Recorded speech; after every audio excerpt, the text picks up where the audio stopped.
Most people think the 1950s American County Fair was just cotton candy and corn dogs. It was not. It was the single most important food event of the year in every farming county in America, and the things they cooked and sold and entered into competition were nothing like what you find on a Midway today. Number 23 on this list was made by a woman who burned her fingers every August for 30 years and never once complained about it. Number 12 started as a Depression-era trick to make people think they were eating something they couldn't afford. And number 1 fed more fairgoers than any other dish on this list, was made fresh every morning by volunteers, and has almost completely disappeared from American life. These 25 recipes built the county fair. Then we let them go. Hit subscribe and let's count them down together. If you carry these memories, or you are keeping them alive for someone who did, this channel is yours. We remember these things here. Subscribe and come back every week. There is always one more thing worth preserving. Hand-pulled saltwater taffy. In 1952, a pound of saltwater taffy at a New Jersey resort cost $0.25 and came wrapped in wax paper from a factory. At the county fair that same summer, a man in a canvas apron pulled it by hand from an iron hook bolted to a post, and the price was still a nickel a twist. The difference was everything. He boiled sugar and corn syrup and a little salt into a gleaming amber mass, threw it over the hook while it was still hot enough to burn an unprotected hand, and pulled. Stretched it out, folded it back, pulled again. The taffy went from dark gold to nearly white as air worked into it with each pass, and a crowd gathered and stayed because the pulling was a kind of performance that no machine could replace. A child standing at the front of that rope was watching something ancient, the meeting of heat and muscle and patience. And they did not know that. They just knew they could not look away. By 1958, automatic pulling machines had replaced most of the men with hooks. The taffy still existed. The show that made it unforgettable did not. Spud nuts. Bob and Al Pelton came home from Europe with a single idea: a donut made with potato flour instead of wheat. And by 1940, they had a shop in Salt Lake City and a name nobody had ever heard before. By 1948, there were more than 200 spud nut shops in 30 states, and the county fair stand was where most people outside those cities tasted one for the first time. The potato in the dough did something that wheat flour could not. It made the donut lighter, cloud-like almost, with a moisture that held for hours after frying. A regular donut went stale by noon.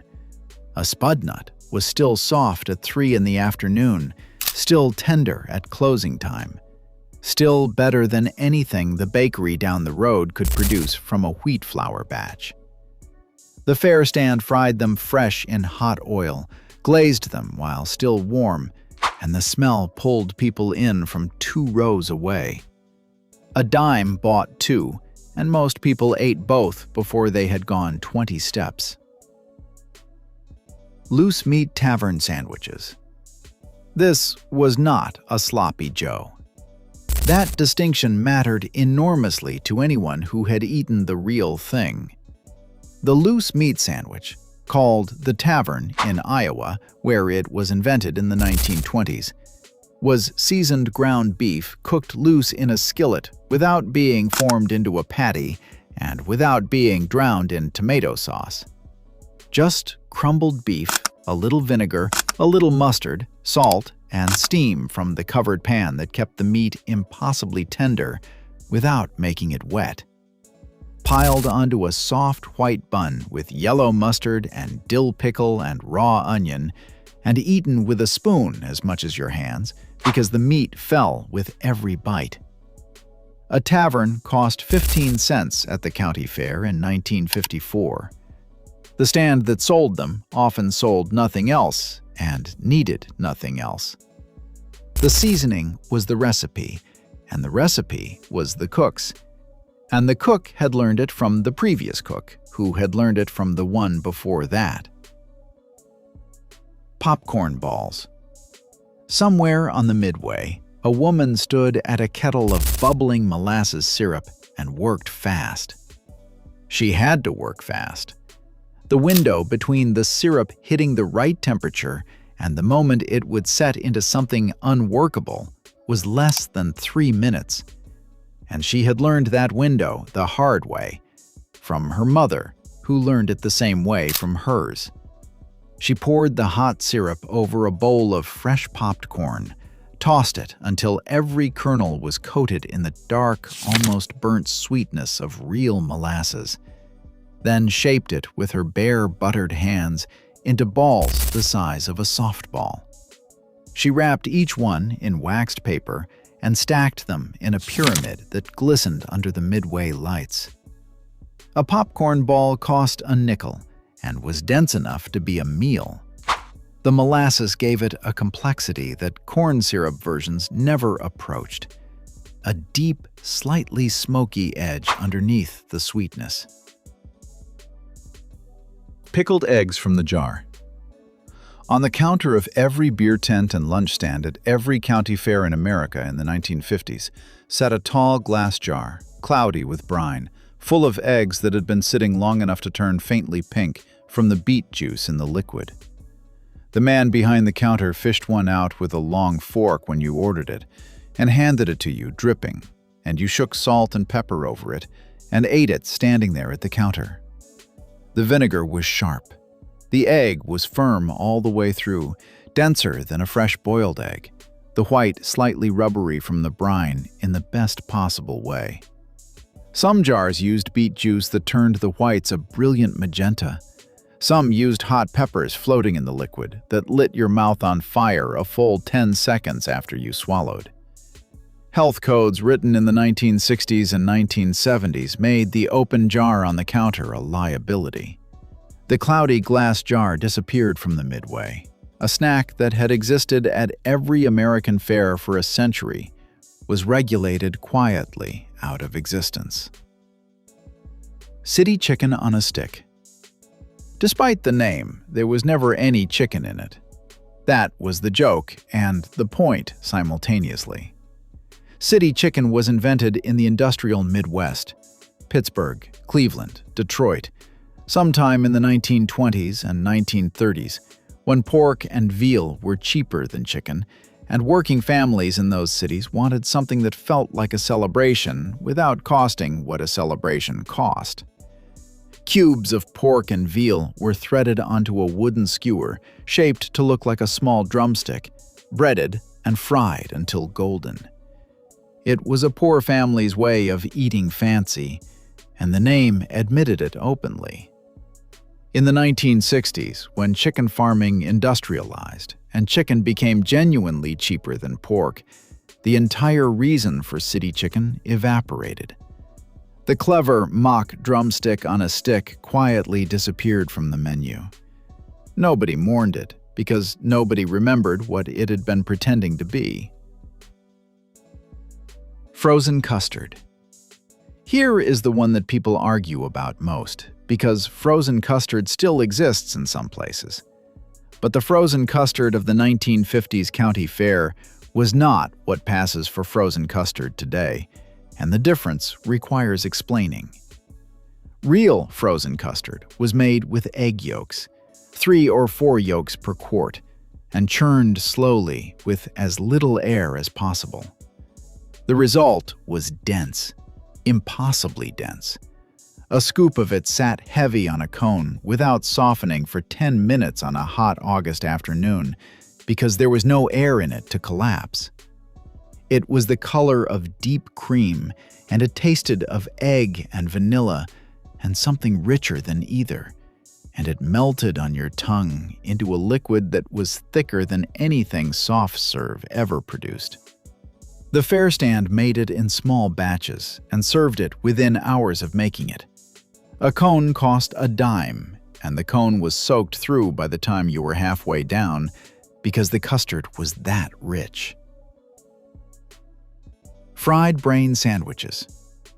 Here is the one that made out-of-town reporters wrinkle their noses, and the locals in Indiana and Ohio and around St. Louis never cared what the reporters thought. Calf brains were sliced, battered, and deep-fried until crisp and golden on the outside, piled on a soft white bun with yellow mustard, dill pickle slices, and raw onion. The texture under the crunchy coating was creamy and almost soft, like a firm custard, with a mild flavor that took to the sharp toppings in a way that pleased everyone who actually tried it, rather than just describing it. German immigrant communities in the Ohio and Mississippi River valleys brought offal cooking with them when they arrived in the 19th century, and the fried brain sandwich was not an eccentric dare on the Midway.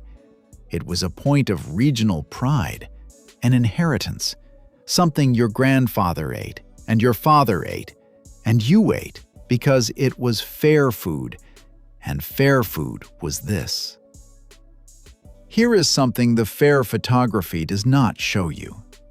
In the 1950s, a county fair was not a food court.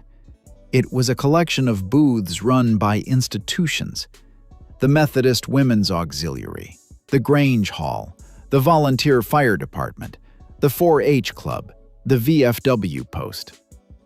The Methodist ladies ran the pie booth. They had run it since before any of them could remember. The recipe for the custard pie was not written in a cookbook. It was written in the back of a member's kitchen journal, handed to the next woman who took over the booth, and carried for 40 years as a kind of institutional memory that the church depended on. When national concession companies began buying the food contracts at county fairs in the 1960s and 1970s, they did not just change the menu. They ended a system in which community organizations fed the fair, and the fair fed the community in return. We did not lose recipes. We lost the people who owned them, and the institutions that kept them alive. Wisconsin Cream Puffs. At the Wisconsin State Fair in 1924, a booth opened that offered oversized cream puffs filled with fresh whipped cream and dusted with powdered sugar. And it was specifically designed to showcase the dairy industry that Wisconsin had been built on. By 1952, that booth was not a novelty. It was a pilgrimage. It cost $0.25 in 1955 and was worth every cent of it. The powdered sugar on top came off on your chin and your shirt, and you did not care. The shell shattered into flakes when you bit through it. The cream inside was cold and real and tasted of nothing except what cream tastes like when it is fresh and unaltered. Other fairs tried to replicate it. None of them quite got there. The original required the Wisconsin dairy that produced the cream, and that particular cream is not available on a Midway in Ohio. Breaded pork tenderloin sandwich. In Indiana and Iowa in the 1950s, this sandwich was the king of the Midway, and it was magnificent in a way that photographs do not fully capture. A fresh pork tenderloin was butterflied and pounded with a wooden mallet until it was thin, very thin, the size of a dinner plate. Then breaded in seasoned crumbs and dropped into hot oil until the coating went craggy and golden and the edges curled slightly from the heat. It was placed on a bun that was perhaps 4 inches across. The tenderloin extended past the edge of the bun by 4 inches on every side. You dressed the small bun in the center with mustard and pickle and onion, and then you faced a structural problem that was itself a kind of pleasure: how to eat something that was 3 times larger than the bread holding it. $0.25 got you this sandwich in 1956, and it could feed 2 people if either of them was willing to share. Maple sugar candy. In the fairgrounds of Vermont and New York and New Hampshire and Michigan, autumn meant maple, and not just syrup poured over something. Pure maple syrup was boiled down again past the syrup stage, past the cream stage, all the way to the point where it crystallized, and poured into molds shaped like maple leaves and acorns and small bears, where it set into a firm, sandy candy that dissolved on the tongue into an intensity of sweetness that was unlike anything produced from cane sugar. A piece cost a dime in 1953, and you ate it slowly because you had to. It was too sweet to rush, too concentrated to take in large bites. The sandy texture was the first thing you noticed, then the dissolution, then the sweetness arriving in full, and behind the sweetness, the particular flavor of maple that no imitation has ever managed to replicate. Some stands sold maple cream, whipped to the consistency of soft butter that you spread on crackers. Some poured hot syrup over crushed ice to make sugar on snow, a chewy taffy that only worked outside in cold air. Egg creams and phosphates from the soda trailer. The soda fountain came to the fair on wheels in the 1950s, a chrome trailer with a marble counter and a man in a paper hat who pulled levers with practiced efficiency. An egg cream contained no egg and no cream, only milk, chocolate syrup, and a hard shot of seltzer, stirred fast until a thick white foam climbed the glass. A phosphate was sharper still, flavored syrup and carbonated water with a few drops of acid phosphate that gave it a tangy, electric edge that sat at the back of your molars for 10 minutes after you finished it. A nickel bought either one, mixed to order in front of you. These were the drinks of the old corner drugstore, and the fair trailer brought them to small towns that had never had a soda fountain of their own. The man behind the counter had learned his timing from someone who had learned it from someone else, and the timing was the whole thing. When to add the seltzer, how fast to stir, when to stop. Hand-twisted soft pretzels. A Pennsylvania Dutch woman at the fair stand could twist a rope of dough into a pretzel knot in under 3 seconds.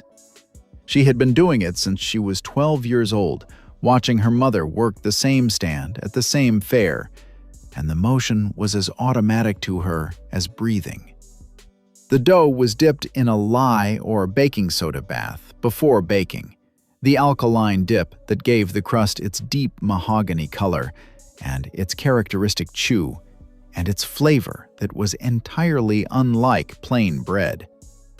The pretzel came out of the oven dark and glossy and smelling of something baked and slightly chemical and deeply satisfying. You ate it hot with a thick smear of yellow mustard, the outside giving slightly under your teeth before the interior yielded, soft and warm, and pulled with that particular chew that the bath created. A fresh pretzel cost a nickel in 1954. The woman at the stand twisted them all day, from 7 in the morning to 8 at night, and her wrists never tired, because wrists that had done this for 40 years did not tire from it. Iowa Lemonade Shake-Ups. At the Iowa State Fair in 1955, the lemonade stand was not a stand where you bought lemonade. It was a performance. A man cut lemons in half all day with a knife that never seemed to need sharpening, pressed each half on a cast-iron lever press, and mixed the juice with sugar and water in a cup packed with crushed ice. Then he shook the cup, hard, rapidly, the ice cracking against the sides, until the whole thing was icy cold in a way that simply stirring could never achieve. The shake changed the texture. The ice broke down slightly under the shaking and made the lemonade slightly cloudy, slightly thicker, colder than a stirred drink ever got. Half a lemon floated in the cup as evidence. A nickel. On a hot August afternoon with the smell of livestock on the air and the sun off the sawdust, that cup was everything. The man with the lever press and the pile of cut lemons and the shaking cup, that man, and what he knew, has nearly disappeared from the American fare. Copper kettle caramel corn.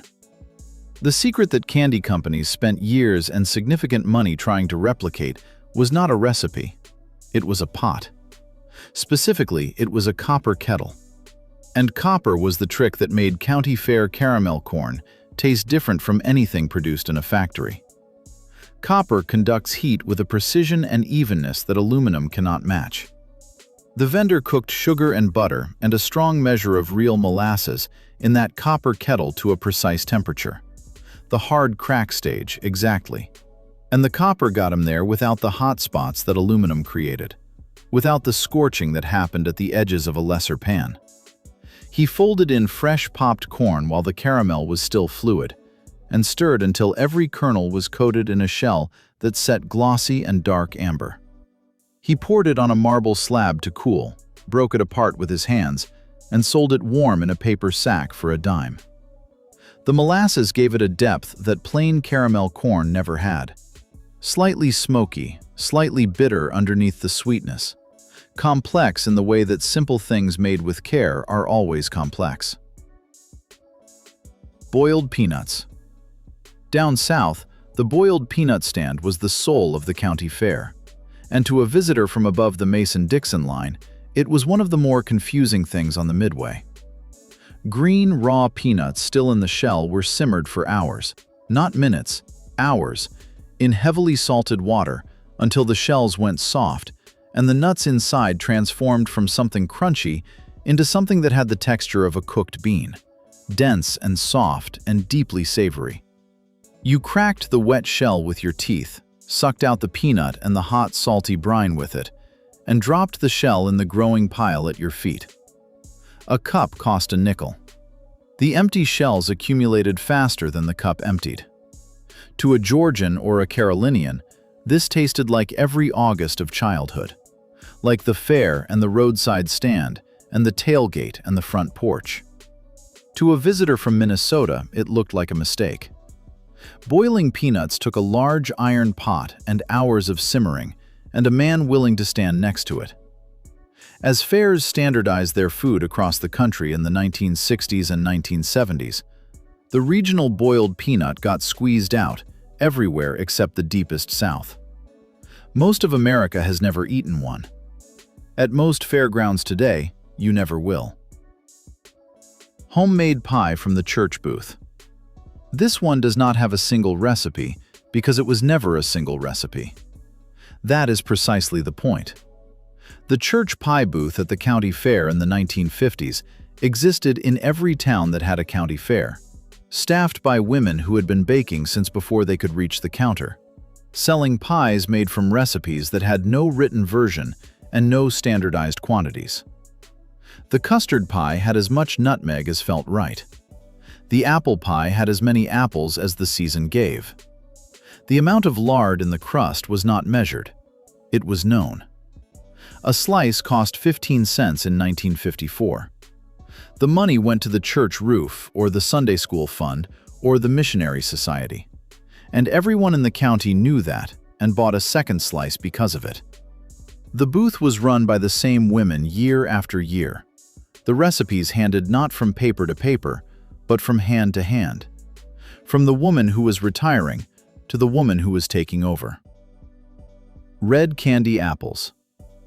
William Kolb was a candy maker in Newark, New Jersey in 1908, experimenting with red cinnamon candy when he dipped an apple into the hot mixture on a whim and put the result in his shop window.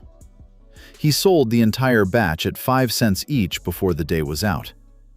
By 1950, 200,000 candy apples had been sold at the State Fair of Texas alone, and the gleaming red apple on a stick had become as synonymous with the American fair as the Midway itself.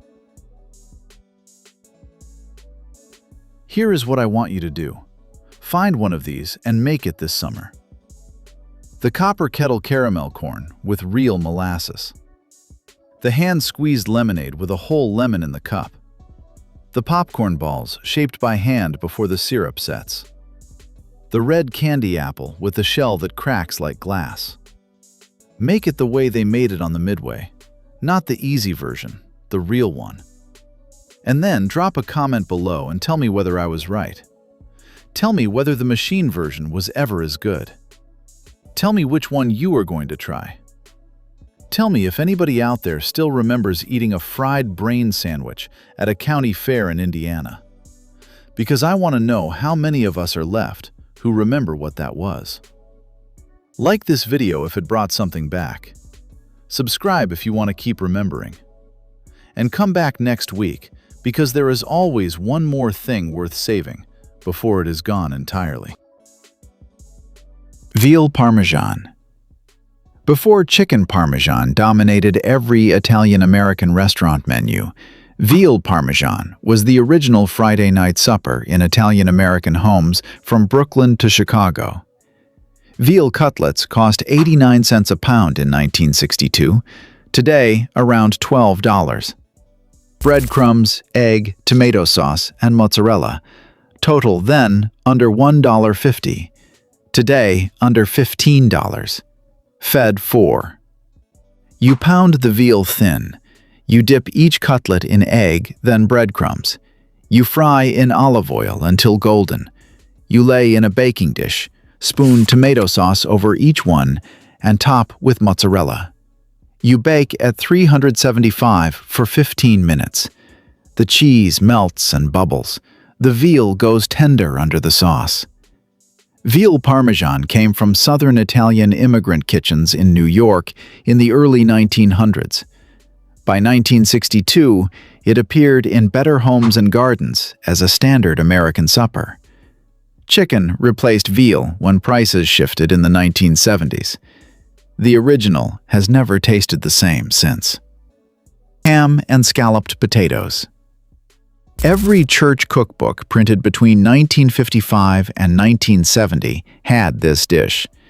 It was the supper that used leftover Easter ham and turned it into something better than the original Sunday meal. A ham steak cost 69 cents a pound in 1963. Today, around $5. 4 potatoes, butter, flour, milk, and onion. Total then under $1.25. Today, under $8. Fed 6. You slice potatoes thin. You make a white sauce with butter, flour, and milk. You layer potatoes, diced ham, and sliced onion in a buttered baking dish. You pour white sauce over everything. You bake covered at 350 for 45 minutes, then uncovered 15 more. The potatoes go tender and creamy. The ham goes salty and soft throughout. Ham and scalloped potatoes appeared in the 1943 Joy of Cooking and every Midwestern community cookbook between 1950 and 1970. For a family using Easter leftovers on Monday, this made Monday worth having. Pork chops with apple and onion. This combination, pork, apple, onion, is one of the oldest flavor marriages in American cooking. By 1962, it had been on American tables for 200 years and was already being forgotten. 4 pork chops cost $1.19 in 1963. Today, around $6. 2 apples, 1 large onion, butter, and chicken broth. Total then under $1.75. Today, under $10. Fed 4. You brown the chops hard on both sides. You remove them. You cook sliced onion in the drippings until golden. You add sliced apple and cook 2 minutes. You nestle chops back in, pour in broth, cover, and simmer 30 minutes. The apples go soft and sweet. The chops go completely tender. This dish appeared in American cookbooks as far back as 1796 in Amelia Simmons' American Cookery.